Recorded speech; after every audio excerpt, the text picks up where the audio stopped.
Good morning, it's Craig Wickham from exceptional Kangaroo Island. We've been really excited to be part of the Live from Oz campaign over the weekend, and we had a lot of questions about how's Kangaroo Island going and the fire recovery. So we thought we'd come out and do a quick video. Where we are at the moment, we're near the centre of the island in Botanical Conservation Park, which you might hear a cow. We're right alongside of a farm here. There's crops going in, there's a lot of fencing going on, there's all these signs of really positive signs of recovery in our farming sector. We've had some relatively early rain, so things are looking good. A beautiful bright autumn morning like this, sun shining, make the grass grow, everyone's looking really, really positive. In terms of the natural response, nature's really, fire's part of the normal scene. So from our perspective, the fires were fast moving, dangerous, destructive, huge impact on life and property and our lifestyles, I guess. But from a natural perspective, it's a really good chance for nature to have a bit of a reset. So the walking through the park this morning, we're just seeing signs everywhere, and I'll take you for a wander in a moment, of roos, wallabies, echidna diggings. A lot of the plants are starting to come back. We've got a lot of ferns down in the valley here, and the creeks are running.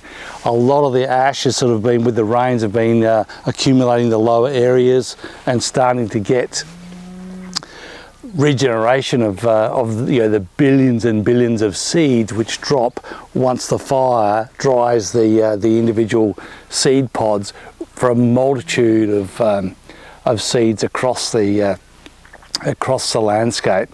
From a tourism perspective, visitors coming to the island, if you're considering coming to Kangaroo Island, by all means, check out the recovery, because it really is positive, and it's something that's really interesting, and see if you can find out a little bit from the locals about exactly what's going on, and things like the grass trees here, which are a Kangaroo Island endemic plant.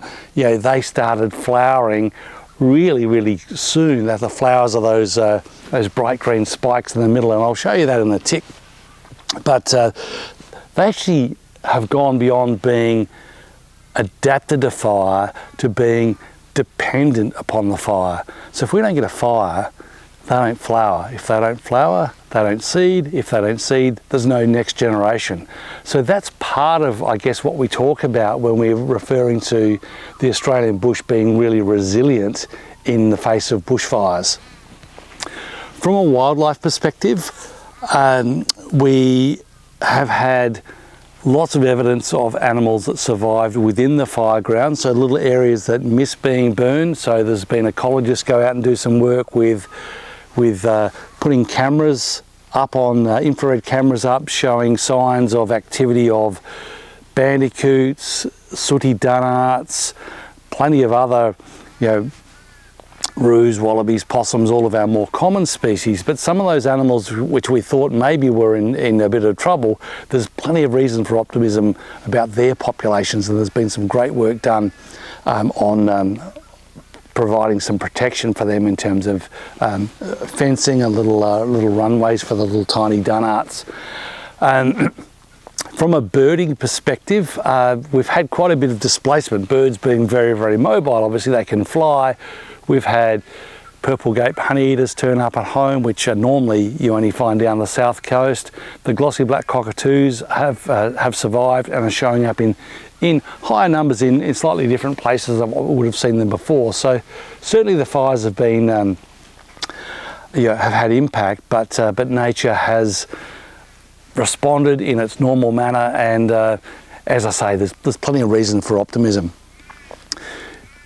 I mentioned before, if you are considering coming to Kangaroo Island, check out the fire recovery, but remember, only half of the island was impacted by the bushfire. So much of the entire east end of the island, much of the area from Pandana here where we are, east, wasn't impacted at all. So, you know, the cellar doors, honey farms, lavender farms, our beaches, a lot of our walks, obviously our museums and galleries, a lot of the cultural stuff, and now, you know, post-COVID-19, things lightening up, restaurants are reopening again, tasting some of that really, really awesome Kangaroo Island produce. So there's a really, really good range of things to do, both within the areas that were burned and outside. One area which I do want to reference, because there's been a lot of questions about that, is Flinders Chase National Park. The park is still closed. That took a really, really heavy hit in terms of infrastructure and also in terms of nature. It had the same impact. Now further down there, wetter part of the island, the regrowth in the central part of the park is looking really, really positive, and we're going to try and do a bit of a video of that shortly. But the park has really, really been opened up, a bit like the landscape here immediately behind me. And the decision's been made to only open up, when they do reopen, to guided tours only and for tours of a short duration. So it's a maximum 2.5 to 3 hours. They're still working out the fine detail. So the only way in the short to medium term you're going to get access to Flinders Chase National Park is with a guided tour of some description. So I just wanted to prepare you for that if you are making plans to come down to Kangaroo Island. So you do your homework, you find out in advance, and we can certainly help out if you have any questions. The rest of the park, you know, will, I guess, progressively open up as infrastructure is replaced in terms of water, buildings replaced, boardwalks, you know, bathroom facilities. They'll obviously be temporary to start with. You also may be aware that Southern Ocean Lodge, which was the premium accommodation experience here on Kangaroo Island, with a beautiful luxury lodge just set on the cliff tops, that was completely destroyed by fire in terms of the guest suites. They've been cleaning up, working really hard to get that going again. So the rebuild is starting with that. So probably a 2.5 year rebuild, but that'll be back. Meanwhile, there's some other beautiful places to stay. So as I say, do your homework and check out what the opportunities are, because there are some beautiful luxury places to stay. That's probably enough for me as far as sitting here on a rock enjoying the sunshine. Let's just have a bit of a wander through and see what we can find. So I mentioned the grass trees, which are these really, really elegant plants here.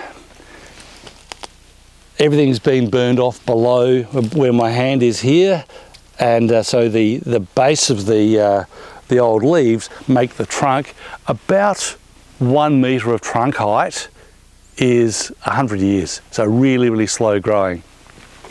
And this is the flower spike. So some of these, I can't see these ones here, but some of them further up in the park when we were walking in here, you were seeing evidence of the flowers already starting to open up, and a really, really important source of nectar.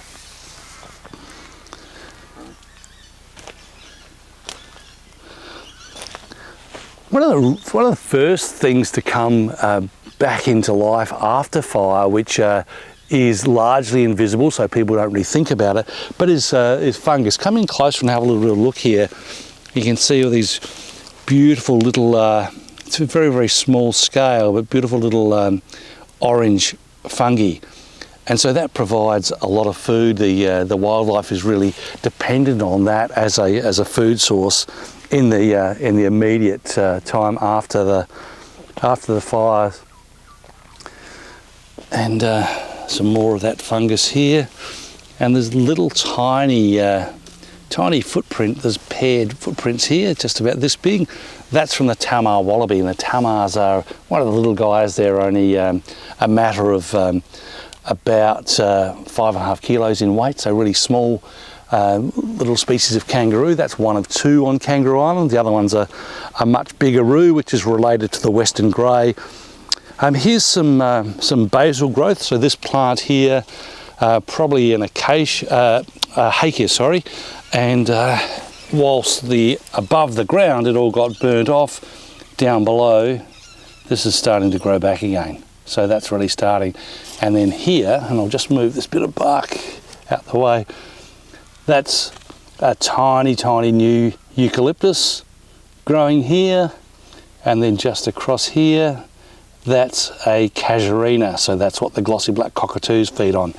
So the next generation of plants post-fire are coming up. And here's another one there, I'm not sure what, oh, that's a little bit of eucalyptus that's come in.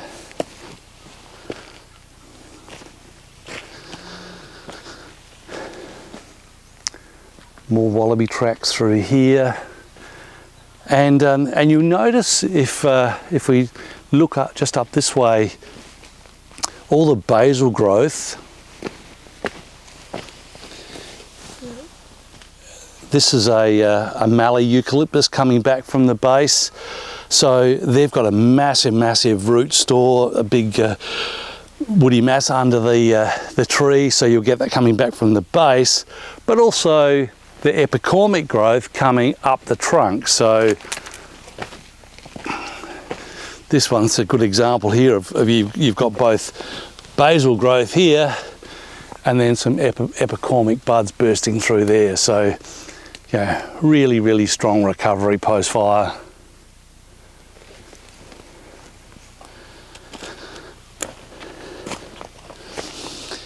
This is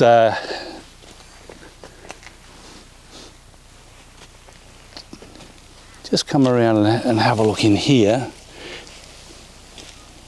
This gives an idea of just how much ash there is, because the roos, these are kangaroo tracks. The kangaroos hit here and just boom, gone straight in. It's really deep, and that provides a perfect ash bed for the new trees to get going.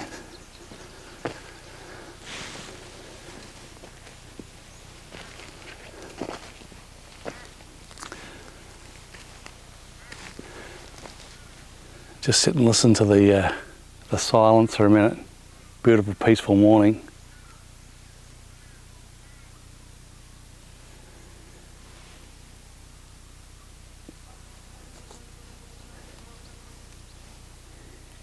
Anyway, we're going to leave it there. So thanks very much for your interest. Thanks for tuning in. The engagement with us, with our community, has been fantastic. One thing I will just alert you to, we caught up with one of my mates, Simon Kelly, not long ago, and he'd been really hard hit by fires. They lost 5,000 head of sheep, and the balance of his sheep which didn't burn, they moved to the farm next to us, and we made a little bit of a video of that and got some beautiful drone footage of the sheep moving. And so check that out. That's a really positive story, and it's an indication of the resilience of our farming community, which makes up half of the Kangaroo Island economy.